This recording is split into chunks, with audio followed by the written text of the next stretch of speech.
कार्यक्रम वेद पाठशाला में मैं आपका हार्दिक स्वागत करती हूँ। प्रिय श्रोता, परमेश्वर का वचन जीवित, पवित्र एवं सामर्थी है। आशा है कि आज के वचन से आपको आत्मिक लाभ होगा।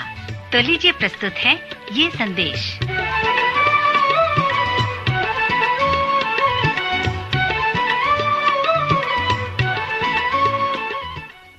नमस्कार श्रोता मित्र, आज फिर से वेद पाठशाला कार्यक्रम में आपका स्वागत है। मुझे प्रसन्नता है कि आप हमारे साथ भाग लिए हैं। यह कक्षा विशेष करके आपके लिए है, जिससे आपको अध्ययन में सहायता मिल सकती है। मित्र, इस सर्वेक्षण ने हमें पुराने नियम के 39 पुस्तकों के बाद अब नए नियम के कुरिन्थियों के नाम पौलुस प्रेरित की प्रथम पत्री तक ले आया है। आज पौलुस के कुरिन्थियों के नाम प्रथम पत्री में मैं आपका ध्यान केंद्रित करना चाहता हूं। हमने देखा कि यह पत्री उस रोमियो के धर्म विज्ञान श्रेष्ठ ग्रंथ रत्न के जैसा है, परंतु यह पास्तरी श्रेष्ठ ग्रंथ रत्न है। हमने देखा कि पौलुस ने इस पास्तरी पत्र को, जो 16 अध्यायों में कुरिन्थियों की प्रथम कलीसिया का लिखा हुआ है, वह 2 भागों में विभाजित है। प्रथम 11 अध्यायों में यह दोष निवारक के रूप में आता है। फिर 12वें अध्याय से 16वें अध्याय रचनात्मक भाग है। जैसे आप दोष निवारक भाग को देखते हैं तो आप ये वर्णन करने पाएंगे कि पौलुस जो यहाँ पर पास्टर है, वह समस्याओं का सामना कर रहा है। जैसे वह समस्याओं का सामना करता है, वह उसका समाधान भी विशेष रूप से करता है, जो प्रथम अध्याय से 11वें अध्याय तक पाया जाता है। क्योंकि जब वह 12वें अध्याय में जाता है तो वह इस पत्री में रचनात्मक भाग को प्रारंभ करता है।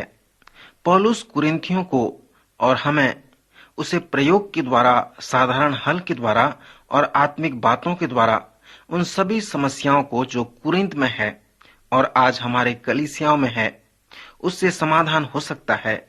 जिन समस्याओं का पौलुस समाधान किया वो इस प्रकार से हैं, अर्थात विभाजन, व्यभिचार, एक दूसरे का अन्याय व हानि पहुंचाने वाले, उन्हें अदालत में ले जाने वाले, विवाह के विषय में प्रश्न व समस्याएं, मूर्तों के सामने बलि की हुई वस्तुओं और मांस के खाने के विषय में, चर्च में स्त्रियों के स्थान के विषय में समस्याएं और प्रभु भोज के विषय में देखकर जो बातें हैं उसके विषय में समस्याएं। एक ही समय में उन समस्याओं का सामना करने के बाद और उनका समाधान करने के बाद जब पौलुस 12वें अध्याय में आता है तो वह कुरिन्थ को आत्मिक बातें बताता है और साथ ही साथ हमें भी बताता है, जो आज भी हमारे कलीसियाओं की समस्या का समाधान कर सकता है। पहला आत्मिक बात जो पौलुस बताता है उसे हम पवित्र आत्मा का कार्य कह सकते हैं। कुरिन्थ के लोग पवित्र आत्मा की सच्चाई से परिचित थे, परंतु उन्होंने पवित्र आत्मा के कार्य को अस्वीकार कर दिया। पौलुस ने विश्वास किया कि यदि कुरिन्थ के लोग ये जानते हैं कि पवित्र आत्मा कैसे चर्च में कार्य करता है, तो उनके अनेक समस्याएं दूर हो सकते थे। इसलिए पौलुस ने उन्हें पवित्र आत्मा के कार्य के विषय में बताया। दूसरा जो आत्मिक बात पौलुस ने वर्णन किया वह आत्मा का फल है, जो प्रेम है। पौलुस ने सिखाया कि प्रेम इतना अच्छा तरीका है जो उनके कलीसियाओं के समस्या का हल कर सकता है। पवित्र आत्मा के कार्य से भी बढ़कर प्रेम है, जो पवित्र आत्मा के वरदान का एक प्राथमिक मार्ग है। आत्मा का फल जो प्रेम है एक अच्छा तरीका है।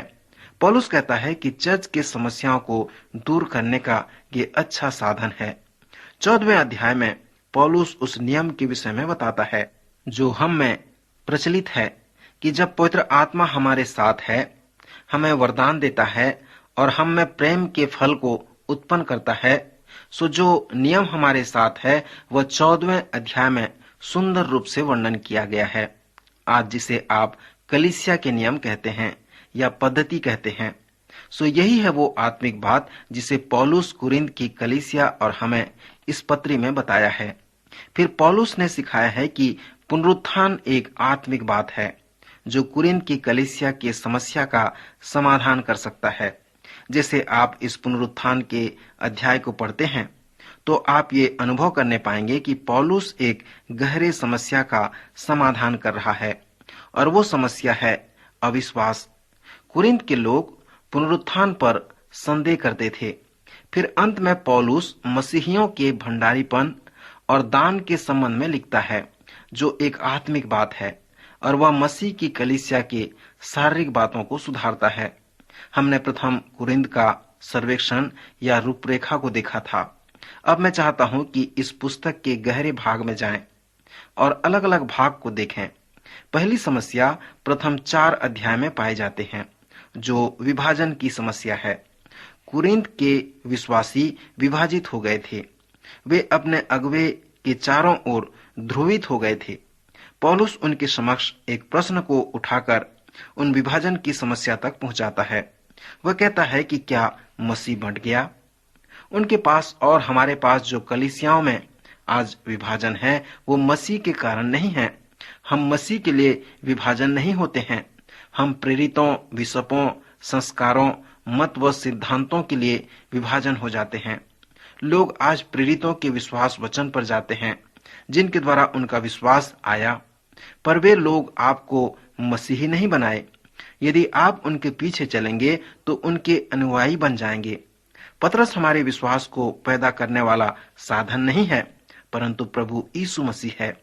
पतरस ने इसे स्वयं भी कहा है और उसे स्पष्ट भी लिखकर बताया है। पौलुस प्रेरित ने भी इसे इस प्रकार देखा है कि यदि तुमने विभाजन है, तुम लोग विभाजित हो गए हो, तो मसीह के साथ तुम्हारे संबंध में कुछ गड़बड़ी है, कुछ गलती है, या फिर आपके अगुवे के साथ आपके संबंध में कुछ गलती है। सो कुरिन्थ के लोगों को और हमें पौलुस कहता है कि अपने विश्वास के उद्गम के विषय में विचार करो। यह वही मसीह है जो बंटा नहीं है। सो जब वह मसीह है तो हमारे विभाजन होने का उद्गम क्या हो सकता है?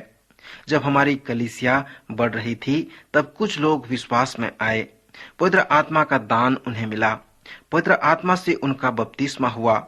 सो वे दूसरे विश्वासियों के से अपने आप को भिन्न समझते थे और अलग आराधना करना प्रारंभ कर दिए। फिर कुछ दिनों के बाद उनमें भी विभाजन हो गया। वे अपने आप को ज्योति की कलीसिया पुकारने लगे। फिर उनमें से कुछ लोगों ने देखा कि कुछ लोगों में ज्योति के गुण नहीं हैं, तो वे भी अलग हो गए और अपने आप को सच्ची ज्योति की कलीसिया मानने लगे। फिर उसमें भी विभाजन हुआ और दूसरे अपने आप को एकमात्र ज्योति की कलीसिया मानने लगे। सो यह इस प्रकार होता गया और चलता गया।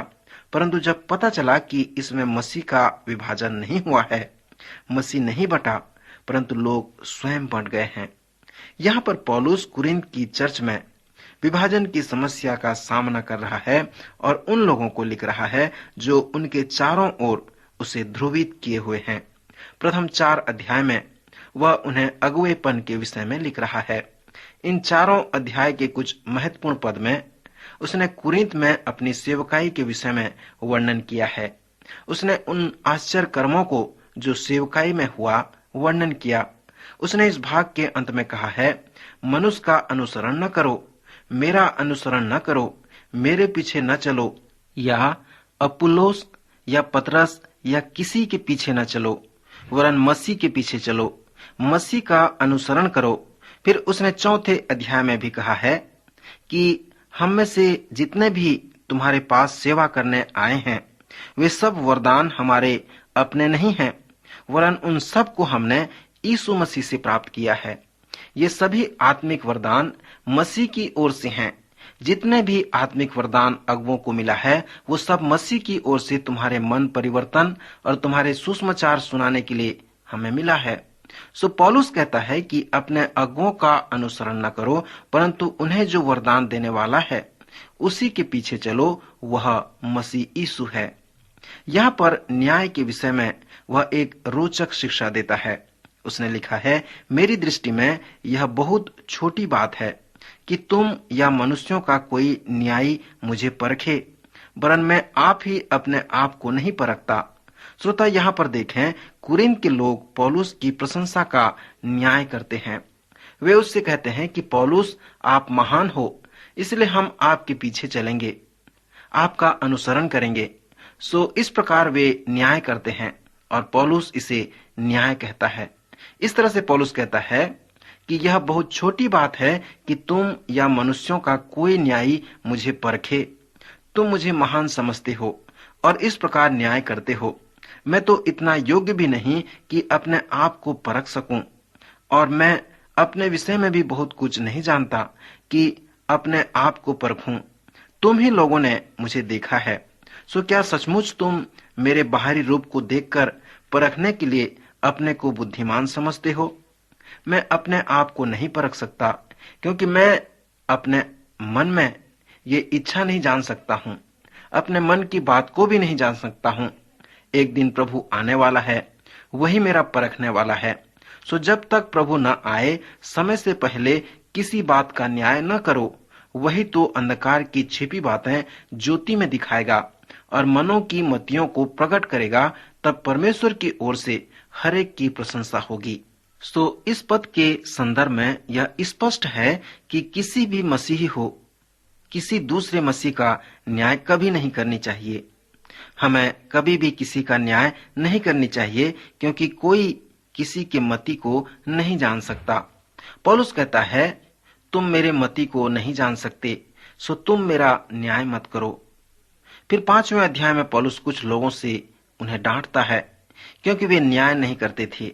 इस 5वें अध्याय में वह चर्च में हो रहे व्यभिचार की समस्या का सामना करता है।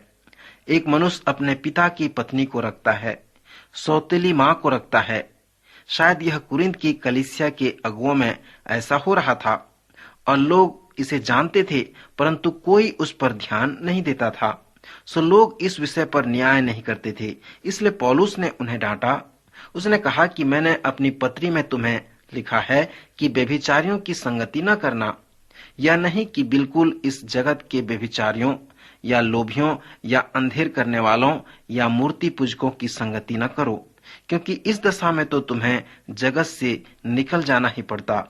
मेरा कहना यह है कि अपने भाई कहलाकर भी यदि कोई ऐसा व्यवहार करे तो उसकी संगति न करना, वरन ऐसे मनुष्य को उसके साथ खाना भी न खाना। सो पौलुस कहता है कि तुम्हें तुम्हारे भाई का न्याय करना है। पवित्र शास्त्र ये नहीं कहता कि कभी न्याय न करो। मत्ती के 7वें अध्याय के प्रथम 5 पद में यीशु ने कहा, न्याय मत करो, दोष मत लगाओ। सो कुछ क्षेत्र में पवित्र शास्त्र कहता है कि हम न्याय न करें, जैसे मत्ती के इस अध्याय में। यहाँ 5वें अध्याय में पौलुस कहता है कि तुम्हें तुम्हारे कलीसिया के विश्वासियों का न्याय करना है, और विशेष करके उन अगुओं का जो पाप में जीवन व्यतीत कर रहे हैं। मित्र, समय समाप्त हो रहा है, पर इस निष्कर्ष के साथ, इस प्रश्न के साथ समाप्त करना चाहूंगा कि क्या आप ऐसे चर्च के एक भाग हैं जहां पर इस प्रकार की समस्याएं हैं? प्रभु आपकी सहायता करे कि वे सारी समस्याएं आपके जीवन से दूर हों और आप पवित्र आत्मा के द्वारा अपने चर्च में आगे बढ़ सकें। प्रभु आपको आशीष दे।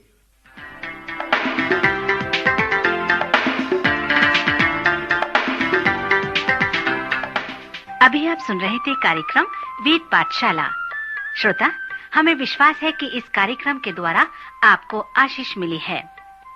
यदि इस कार्यक्रम के विषय में अधिक जानकारी प्राप्त करना चाहते हैं या बाइबल अध्ययन से संबंधित कोई प्रश्न हमसे पूछना चाहते हैं, तो आप हमें इस पते पर लिखें।